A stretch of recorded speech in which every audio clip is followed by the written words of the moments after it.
ekonomski element, argument, no, torej zakaj je potrebno zamenjati to upravo, kaj je narobe v teh poslovnih rezultatih, ki jih imajo?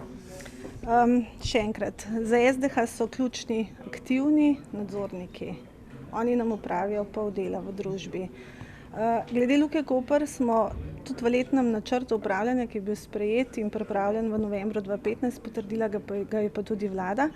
Poleg ekonomskih pričakovanj in kazalnikov postavili tudi neke strateške cilje in pričakovanja lastnika, katera vprašanja je potrebno odpirati. To niso samo povezane vprašanja s poslovanjem, gre za optimizacijo poslovnih procesov, za stroškovno učinkovitost, pa tudi za sodelovanje z drugimi institucionalnimi družbami in predvsem za pripravo bolj ambicioznega strateškega načrta, ki bo lastniku povečal donos na kapital. Treba je povedati, da sprejeti strateški načrt, ki ga je družba lansko leto potrdila in je bil tudi predstavljen na skupščini, predvideva, da se bo ob 300 milijonih investicij v infrastrukturo donos za lastnika zmanjšal in seveda nam to kot lastnikom ne more in tudi ne sme odgovarjati. Ste vi slišali prvo nadzornico Alenko Žnidaršič-Kranjc, ki je rekla, da so oni pripravili dve strategiji, torej eno, če drugi tir bo in drugo, če drugega tira ne bo. In da bi to pomenilo, da bi lahko pač investicije 300 milijonov razširili, podaljšali, ne šli v njih in podobno. Ampak da politika te odločitve ni sprejela v smislu, da bi povedala, kdaj drugi tir bo in pa bi lahko oni naredili investicijski plan, ki bi bil bolj natančen. Pravzaprav gre res za dva dokumenta, ampak tukaj je treba povedati, strateški načrt 2016-2020 je samo eden in v tem načrtu je zelo jasno opredeljeno, da drugega tira še ne bo, ker mi v tem kratkem časovnem oknu do drugega tira tako ne moramo priti. Se pravi, da rezultati in donos na kapital ne morejo biti odvisni od tega, ali drugi tir bo ali drugi tir ne bo. Drži pa tudi, da je družba pripravila masterplan dokument, ki gre za obdobje 2021-2030. V tem dokumentu se je pa družba opredelila, kakšne bodo investicije, če drugi tir bo in kakšne bodo investicije, če drugega tira ne bo. In mi praktično govorimo o 700 milijonih investicij, kar se tiče obeh dveh dokumentov, 300 do 2020 in 400 v obdobju 2021-2030, ki pa so odvisni od tega, ali drugi tir bo ali drugi tir ne bo. In še enkrat, mi kot lastniki smo ugotovili, da gre v bistvu za neambiciozen strateški načrt.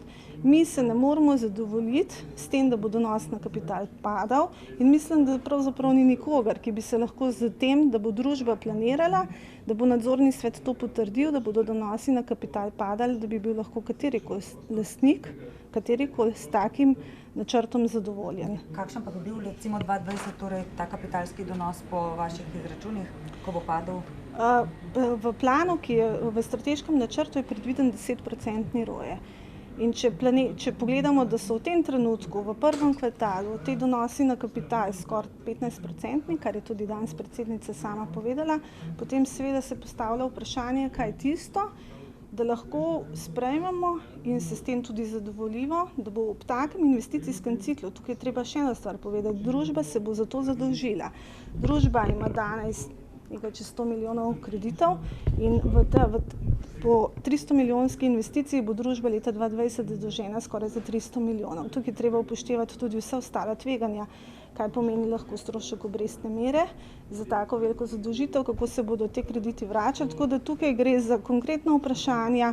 Vse, kar želimo, je to, da nadzorni svet, zato ker je tam kot nadzorni svet, pravzaprav sprašuje upravo in upravlja svojo nalogo, da ta vprašanja postavlja. Kaj, če se vam ponovno zgodi, da nima primer z NLB-jem? Danes smo slišali, da ima ta vaš novi kandidat kazensko ovadbo nad glavo. Boste odstopili takrat? Jaz moram reči, da sem danes to prvič slišala in da vsekakor bomo v tem trenutku takoj preverili, če to drži. Jaz to informacijo nisem seznanjena, je pa gospod opravil strukturiran intervju na SDH-ju, kjer se tako vprašanje vedno postavi. In bo zelo enostavno ugotoviti, ali je bilo vprašanje postavljeno in kaj je bilo na to odgovorjeno. Vaša odgovornost, če vam ponovno zgodi nekaj takšnega, kot se je v primeru NLB-ja? Glejte, če je bil gospod kazensko ovaden, ga sigurno ne bomo potrdili. Kakšen donos bi bil pa za vas zadovoljil? Vsekakor pričakujemo, da se bodo donosi povečevali. Mi smo za leto 2016 planirali 11,5. Kakšen je bil? 10 ni dovolj, torej koliko? Za leto 2016 je planiran 11,5. To so naša pričakovanja. Se pravi, vse, kar lahko pričakujemo, je, da bodo te donosi na kapital rastli. Se zdaj 15, ne v prvem četrtletju. Se pravi, so še celo uspešnejši, ampak kljub temu imajo sprejeto strategijo, ki nakazuje, da bodo te donosi nižji. Pa moram reči, da mi smo jih res večkrat vprašali in to izpostavili. To ni nekaj, mi nismo želeli teh vprašanj odpirati preko medijev, ker mislimo, da to ni prava pot. Še nekaj 9% je pač zahtevana donosnost v strategiji za upravljanje z državnimi naložbami, ne? 8.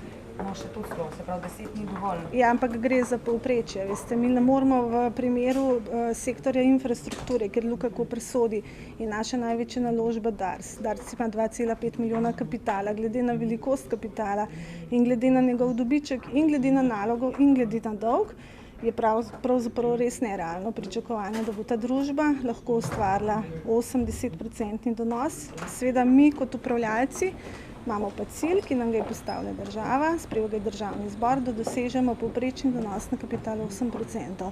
In tukaj je treba tudi povedati, da treba ločiti družbe, ki se ukvarjajo z gospodarsko javno službo in družbe, ki so na trgu in upravljajo tržno dejavnost in lahko ustvarjajo večje donose. Morda sem še... Ok, izvolite. To samo to, kar že gospod Kranjc pravi, ne? Če ni drugega tira, ni tih investicij, skratka donos bo potem enormen, še večji kot zdaj.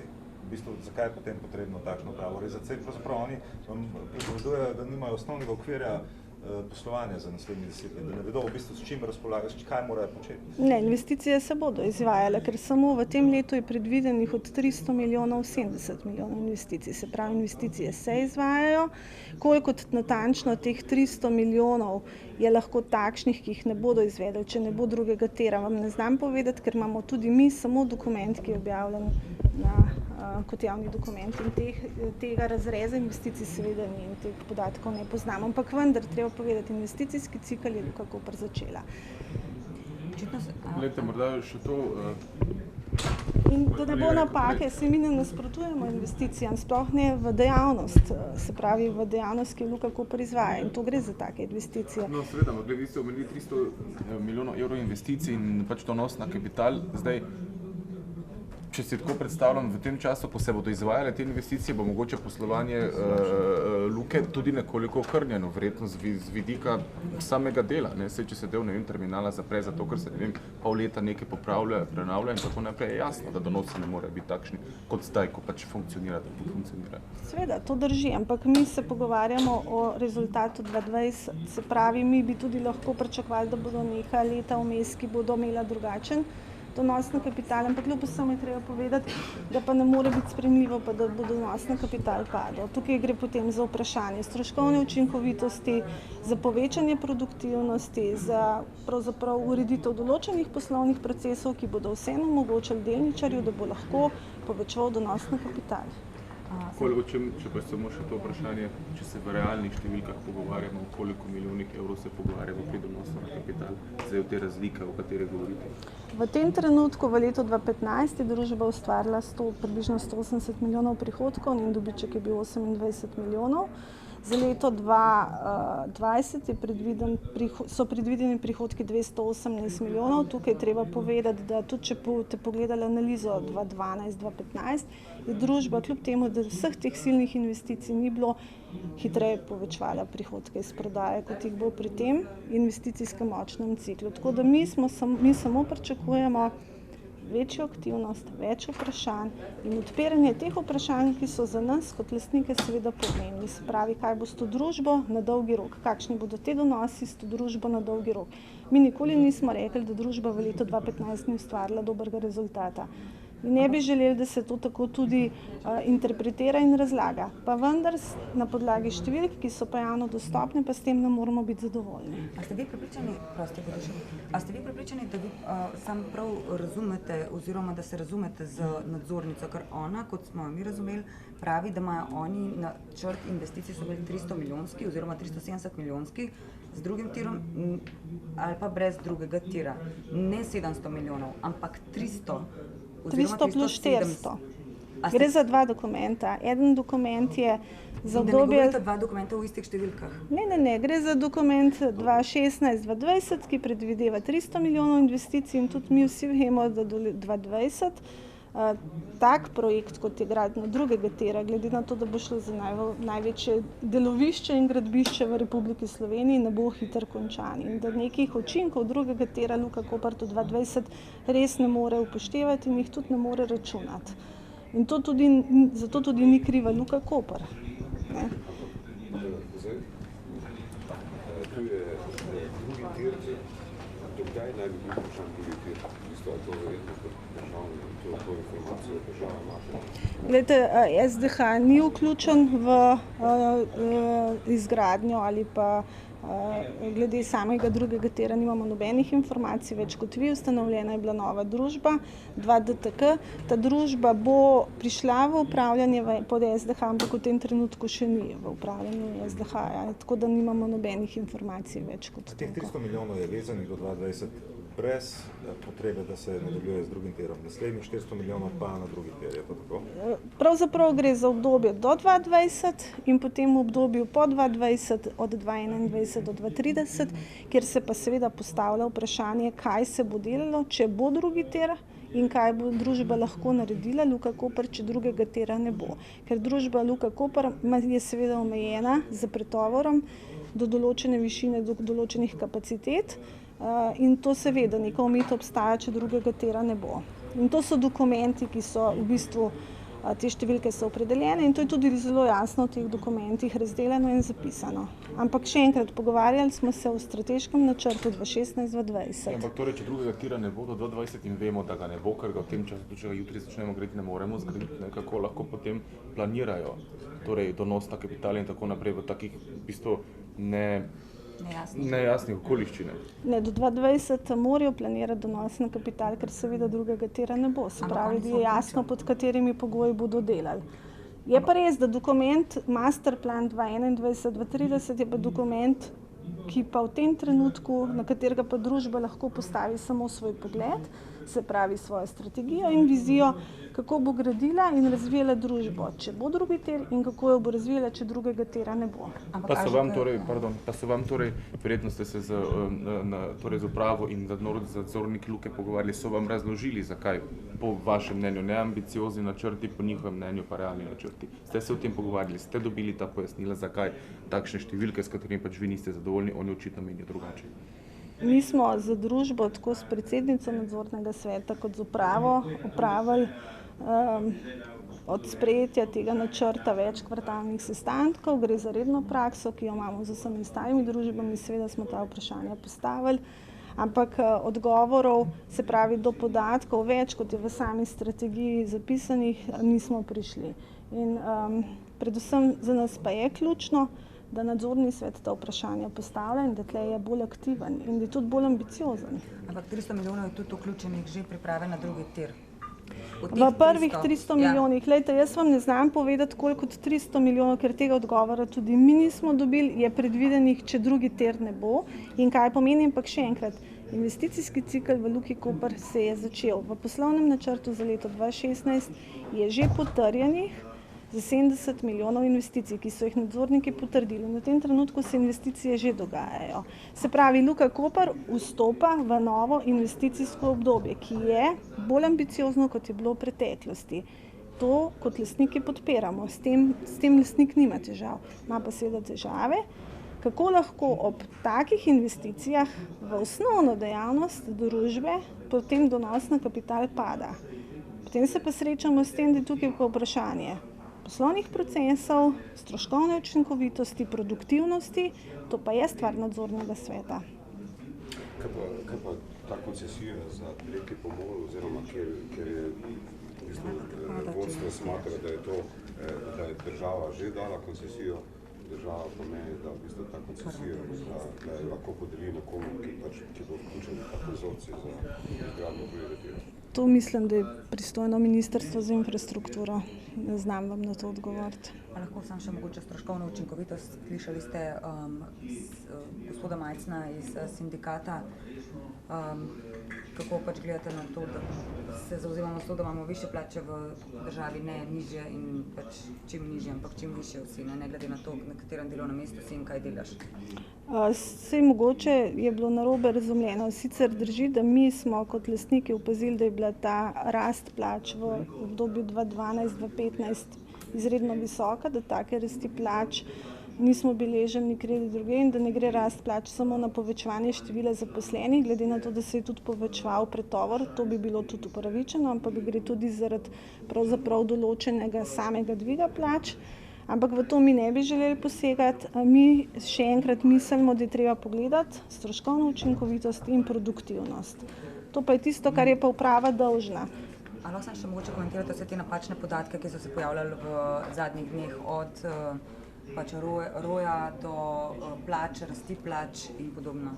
Glejte, to težko komentiram, ker ne vem, so se pojavljali iz različnih virov, iz različnih medijev, tako da jaz zelo težko komentiram. SDH pravzaprav v teh podatkih ni komentiral, jih ni podajal, tako da težko vam komentiram, zakaj je prišlo do teh napak. Verjamem pa, da se včasih zgodi res nenamerna napaka, sploh pri tolmačenju takih podatkov. Se vam ne zdi nenavadno, da jih je toliko naenkrat na kupu? Glejte, težko to komentiram. Hvala. Hvala.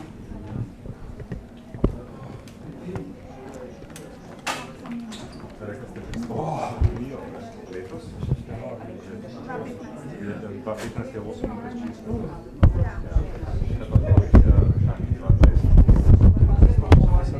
Takrat tudi nimamo podatkov, kakšen bo takrat kapital, investicije, kakšen bo dolg, ker vsa ta struktura zelo vpliva tudi na donosni kapital v smislu, da bo to 10%.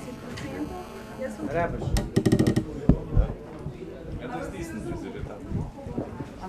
Ti najbolj razumeš, jaz to sploh ne razumem, kaj ti sprašujem. Se je poglobila. Tale rok. Kaj je rok?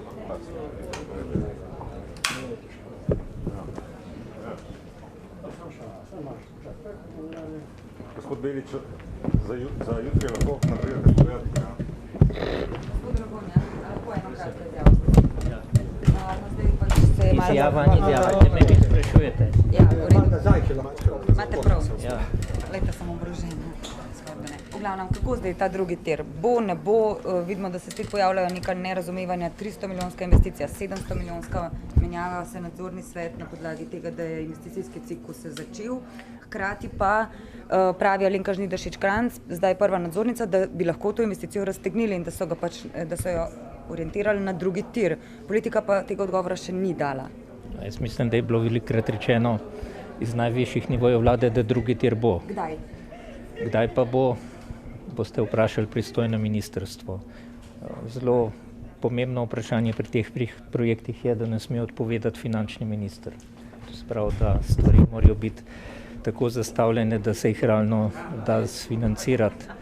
Tako da, kar se tiče Luke Koper, kar se tiče drugega tira, mislim, da je to prva prioriteta, kar se tiče večjih javnofinančnih in infrastrukturnih projektov v Sloveniji, da se pa lomijo kopja o tem, kako se tako veliki in zahtevni projekti izvajajo. Ti projekti se ne dajo v sedanjem času več izvajati na način, kot so se izvajali veliki infrastrukturni projekti v preteklosti. Ampak 1,4 milijona evrov proti 8 milijonov.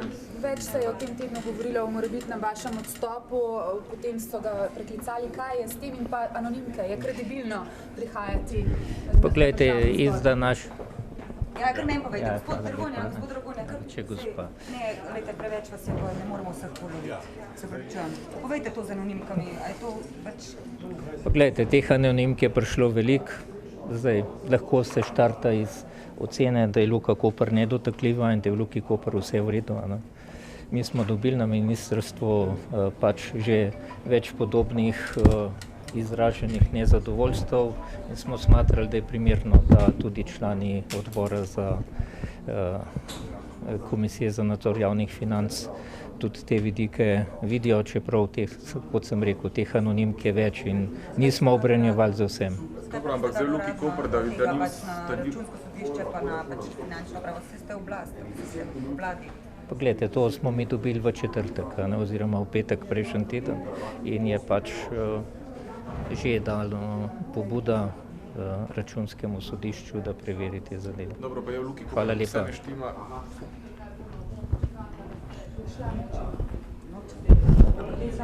A se da dobiti off record? Jaz sem videla, da je ona šla za Vladomir Pika, Jaz se ne bom držal, Vlado. Afna, Bomo bo padli. Maro Šerba. Sad neče.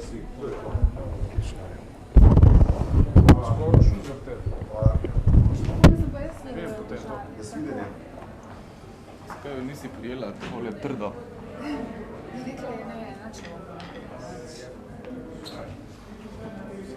Kaj pa je rekel na moje vprašanje, ko ga nisem več pol poslušala? Kaj si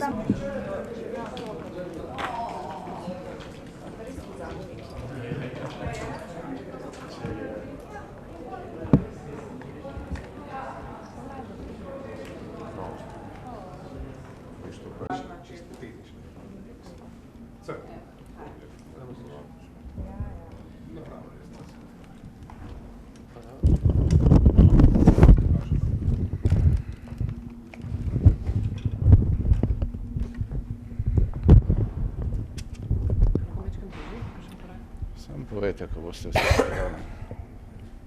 Je v redu? Torej, vsem prav lep pozdrav. Danes smo na seji Komisije za nadzor varnostnih obveščevalnih služb obravnavali več tem. Na prvem mestu je bila seveda ocena varnosti in sicer situacija tako v Sloveniji kot tudi v celotni Evropski uniji. Vemo, da v tem času od zadnje seje se je zgodil Brexit, kar je varnostno povsem spremenilo okolje, pa tudi politično vzdušje v Evropski uniji. Za marsikoga je bilo to presenečenje, za vse, ki smo opozarjali mesece in mesece lansko leto, da vsaka kolona migrantov, ki pride v Evropo v nasprotju z evropsko zakonodajo, pomeni res v Evropsko skupnost, pa seveda to ni bilo prav nobeno presenečenje in lahko samo obžalujemo, da pač en del evropske politike ni mislil pravočasno in naprej. Dejstvo je, da je situacija sedaj zelo zaostrena. Večina držav Evropske unije ima najvišjo stopnjo nevarnosti za teroristični napad, mnoge druge najvišjo stopnjo. V Sloveniji zaenkrat po ocenah služb in pač stopnja varnosti še vedno sorazmerno nizka. Seveda pa tudi Slovenija ni izjema, ni neko toček varnosti na svetu, kaj ti dogodki, ki so se zgodili od naše zadnje seje, predvsem poboj v Orlandu in zadnji napad na turiste na istanbulskem letališču, seveda jasno pričajo, da stopamo v obdobje, ko nihče ni varen in da so bila opozorila, ki smo jih dali že po prejšnji seji, več kot upravičena. Dejstvo je, da se nasilje širi, da po eni strani sicer ISIS vojaško izgublja na območju Sirije, da pa po ocenah vseh služb, s katerimi Slovenija sodeluje, tujih služb torej, gre za desetine dobro pač opremljenih in pa izvrstno streniranih potencialnih teroristov, ki so se v zadnjih mesecih infiltrirali na območje Evropske unije in ki predstavljajo en del stalne nevarnosti, ki pač je tudi razlog za to visoko stopnjo nevarnosti oziroma alarma pred terorističnimi dejanji. Drug del pa so tako imenovani osamljeni volkovi, se pravi posamezniki, ki pod vplivom bodisi pač določenih ljudi, radikalnih pridigarjev ali posameznikov,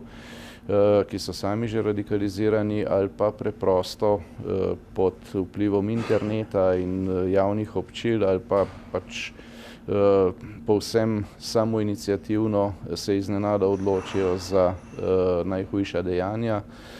In ti zadnji so seveda še najbolj neobvladljivi, kajti če v prvem primeru, ko gre za organizacijo, ko gre za infiltracijo, vendarle poteka neka stalna komunikacija, ki še omogoča, da se te ljudi izsledi in prestreže. Veste, da nekaj takih primerov je bilo tudi zdajle.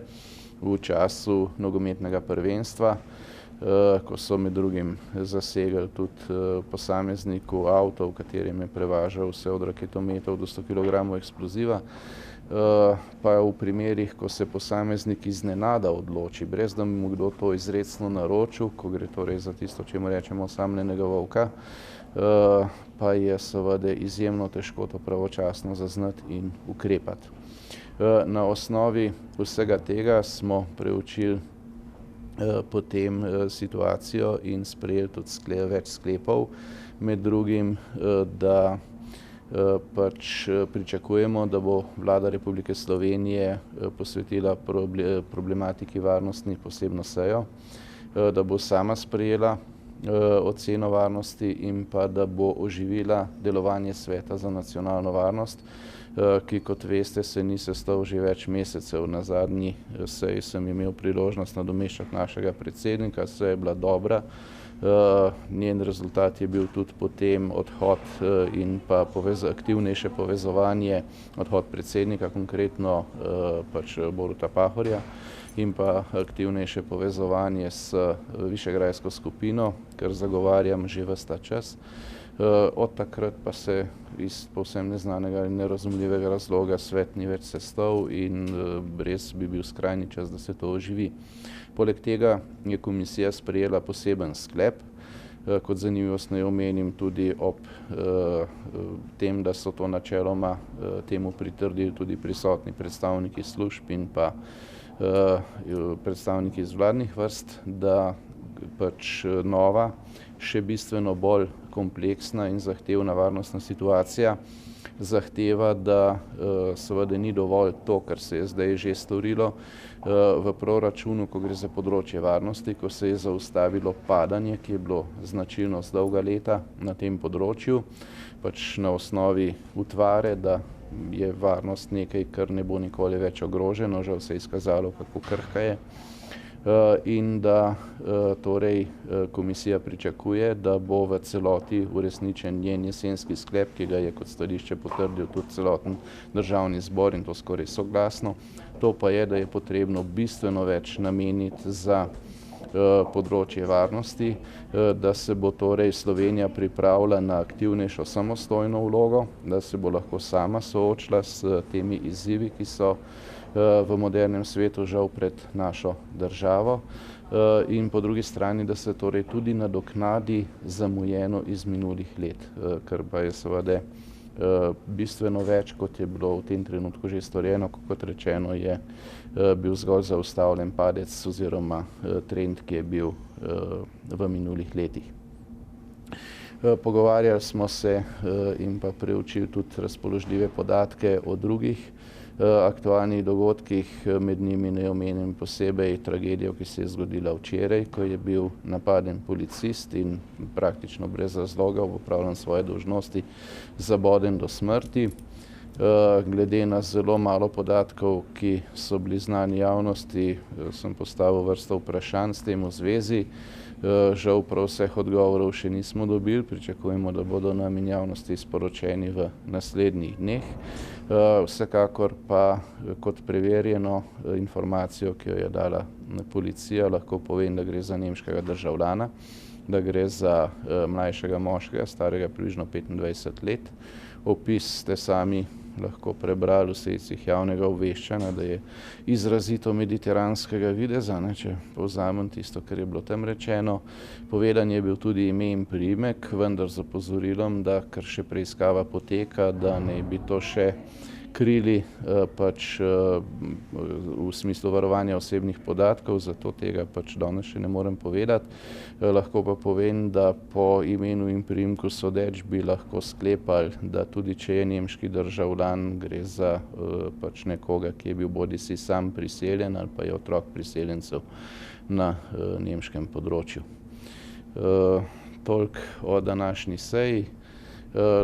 Mogoče samo še za konec, glede arhivov, tudi nekdanje Udbe in pa pač vseh predhodnikov Sove, Veste, da ta zgodba se vleče že neverjetnih 25 let, pa še zdaj ni končana, čeprav je bil že zdavnaj sprejet zakon, po katerem bi prav vsa gradiva do tako imenovanega presečnega datuma, to je bil datum nastopa nove vlade, 17.5.1990, morala biti že zdavnaj predana Arhivu Republike Slovenije. No, danes smo ponovno sprejeli sklep, da pričakujemo, da se to v celoti uresniči, da ne nas obvestijo o datumu, ko bodo predana še preostala gradiva. Za tista pa, ki so pač del dokumenta, ki ima kasnejši datum, same priloge pa so starejšega datuma, torej pred presečnim datumom, pa smo zahtevali poseben seznam in da se pač tudi tam to preuči in da se potem ustrezno posreduje kot gradivo Arhivu Republike Slovenije, kjer bo na razpolago javnosti kot dragocen vir, ki ga pravzaprav z ničemer ne moremo nadomestiti, ko gre za preučevanje naše zgodovine. Toliko z moje strani zdajle, pa če je kakršnokoli vprašanje, z veseljem odgovorim. Ste karkoli govorili o arbitražnem postopku? Posebej o arbitražnem postopku danes ni bilo preprosto več časa, da bi spregovorili, začele so se že druge seje in sejo smo zato morali sorazmerno hitro zaključiti, toliko smo še sprejeli ustrezne sklepe, lahko vam pa garantiram, da se bomo s tem še srečali. Kaj pa v tej aferi, ki včeraj ven izbruhala, no in če lahko rečemo afera Tetra, bojda, tajno snemanje dogodkov v OKC Maribor? Z zadevami Tetra, Ornik in pa z vsem drugim, kar se dogaja, smo se že ukvarjali, smo tudi danes nekaj tega spregovorili pod točko razno in zagotovo bodo temu posvečeni tudi nekateri naši nadaljni koraki, o katerih boste potem, ko bodo stvari javne, tudi obveščeni. Hvala vam pa, srečno.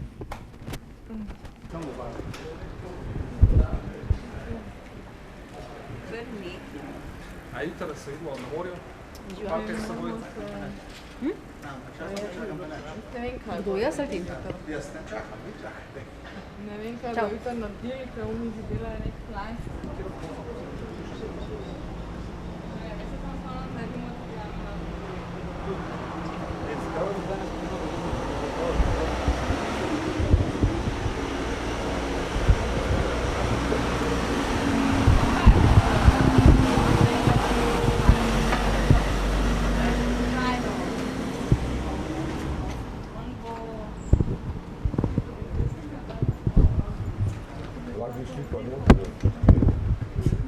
To bi bilo čisto da nas bo pustil.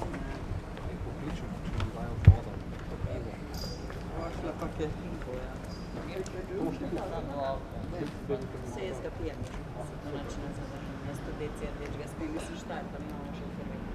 Super. Da se nič ne nazaj drži. Je to prvi preživel po moje.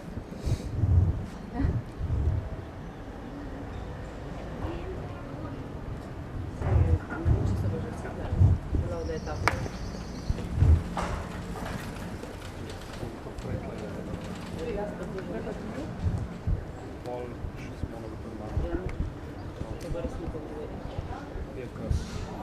Jaz sem vprašala, če ima kakšno komisijo, pa je odpravljala in se rekla, da nima. Se še 15 minut. Pa sedaj se sem pravila, da je skušala pa na pol dveh.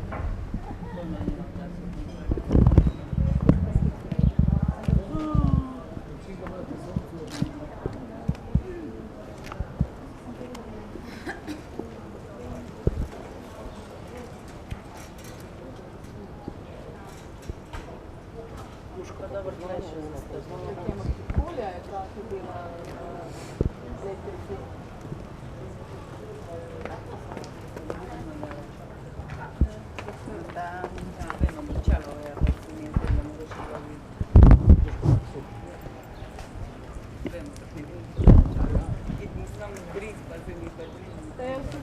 Jaz res ne vidim, da je vlada.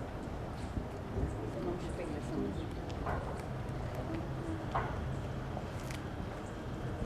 Zdaj bi rekla tudi, da je Flor tole. A veš, res.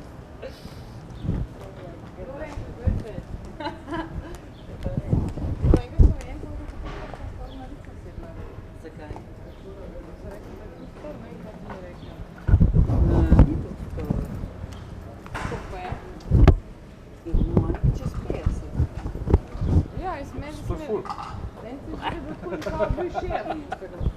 To je ful.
Žgene v nas.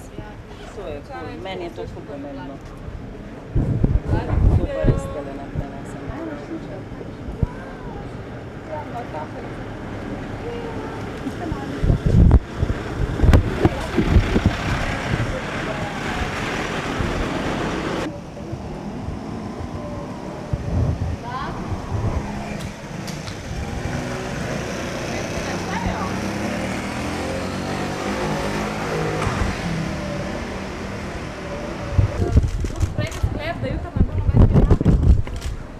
To vam pa težko povem. A verjamete, se pravi, kvorum je 75%. Ja. Boste dobili toliko podpore? Jaz mislim, da toliko podpore imamo, namreč mi imamo 67% in glede na to, da je veliko malih delničarjev in da je udeležba ponavadi ne pridejo vsi, tako da mi to pričakujemo, da bo izglasovano. Posebni varnostni ukrepi za jutri, vse možne špekulacije so o tem, da bo odpovedano do tega, da bojo preprečili vstop vašim predstavnikom. Mi smo obvestili policijo, ker se nam je zdelo primerno, predvsem iz razlogov glede na vse izjave, ki so se pojavile na protestu. Gre predvsem zaradi zaščite naših zaposlenih in tudi angažirajo varnostno službo. Pride torej več kot eden, da ne boste nobonega poslali ogenj. Več kot eden. Sem što razumela, kot uprava ste verjetno za nadzorni svet danes točno pripravili določene sklepe. Vprašanje seveda, kaj bo nadzorni svet, ali bo podprl ali pa ne. Lahko razkrijete, kaj ste predlagali nadzornemu svetu?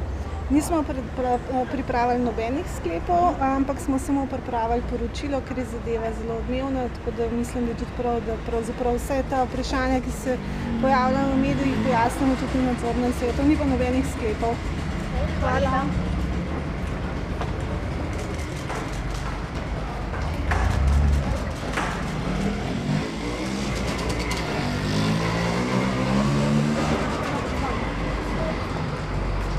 Mojem je pa desna smolnik, ker vam nisem zikr.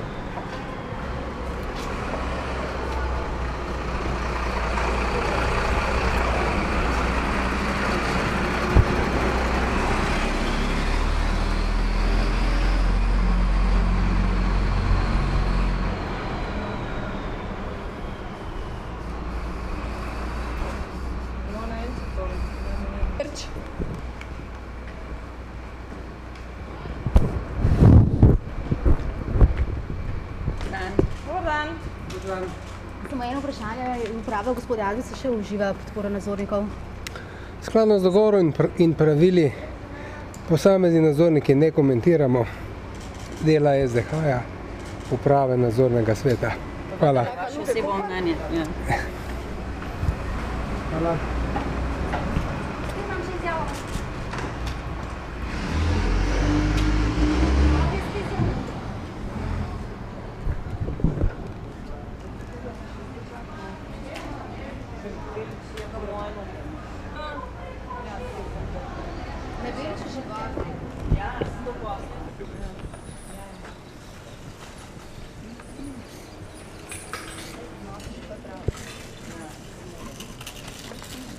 Dobar dan. 5 ur ni bilo dovolj. Ja, za me. No, dajte se malo staviti, da ste kaj povedali. Kaj pa pričakujete? Sem pa čisto brez pričakovanj. Če smo že videli predstavnika MGRT-ja, vedno tako pridno hodite. Vem, da ste vi že parkrat bili, ampak niti na vsaki seji pa verjetno niste.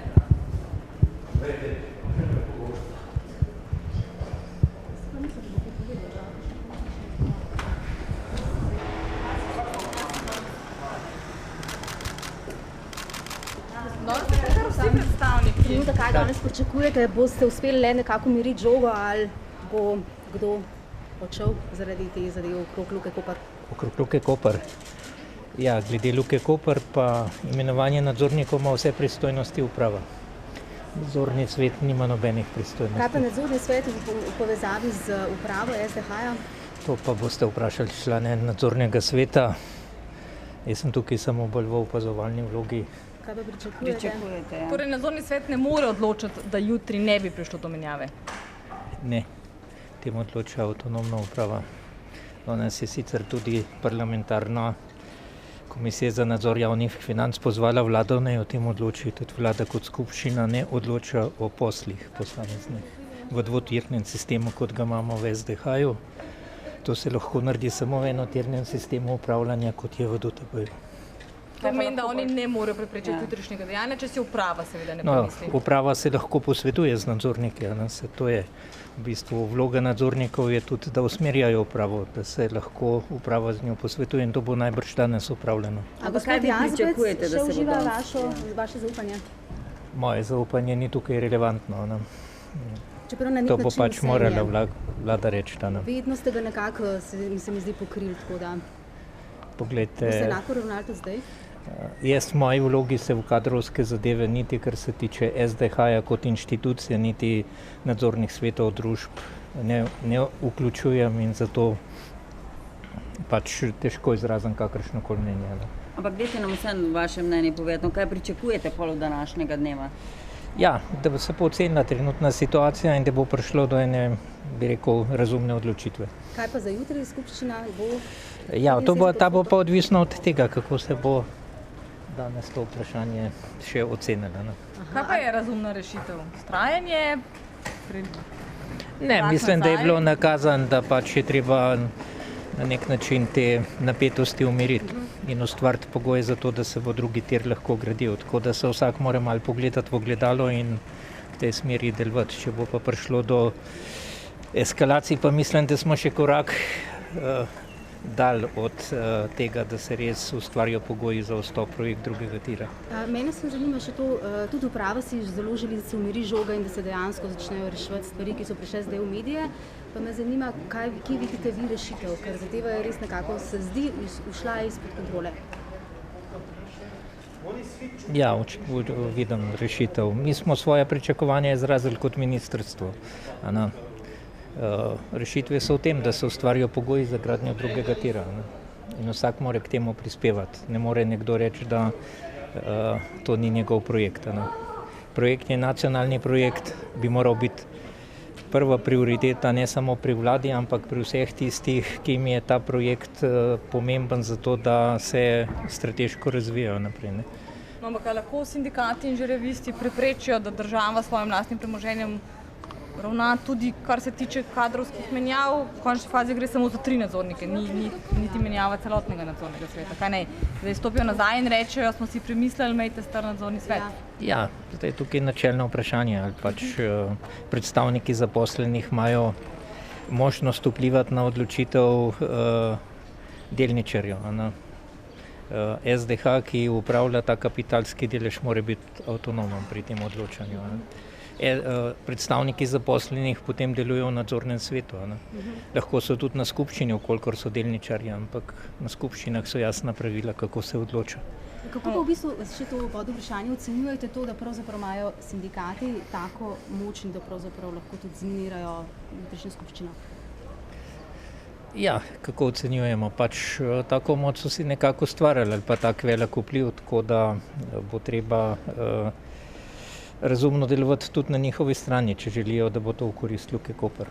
Ampak se ne bojite, če danes vsaj malo podležejo pritiskom sindikatom, da se bo zgodba ponovila pri železnicah, pa pri SSE-ju, pa povsod, kjer so zelo pa pri Hitu, povsod, kjer so zelo močni sindikati, imamo kar par dobrih.